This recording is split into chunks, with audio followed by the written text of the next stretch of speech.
Birth day जर असेल ना तर तो वीकली येतो ना. आणि डेट ही मंथली येते. फॉर एक्झाम्पल डे सॅटरडे असेल तर तो वीकली येतो, सॅटरडे एव्हरी वीक. आणि डेट सपोज 16 असेल तर ते एव्हरी मंथ. आता इयर जे आहे ते रिपीट कधीच होत नसतं.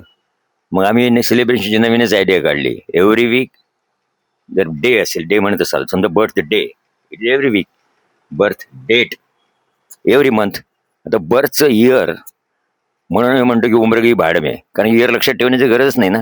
ते काय ते कागदपत्री कधी नोकऱ्यांमध्ये वगैरे आपल्याला बर्थडे सर्टिफिकेट वगैरे लागतं, तिथे द्या ना तुम्ही. लाईफमध्ये त्याचे काही उपयोग नाही आहेत. म्हणून म्हणतात की उमर नंबर आहे फक्त, आणि ते रिपीट होतच नाही ना.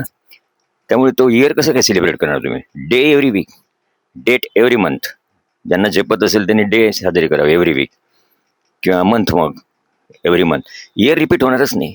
त्यामुळे आम्ही म्हणतो भाड में गई उमर, भाड में गई इयर. जे काही इयर असेल आपलं तर ते विसरणं हे सेलिब्रेशनचा उद्देश आहे. त्यामुळे प्रत्येक दिवस सेलिब्रेट असू शकतो, सेलिब्रेट करता येऊ शकतो. सो फॉर उम्र गई भाड में.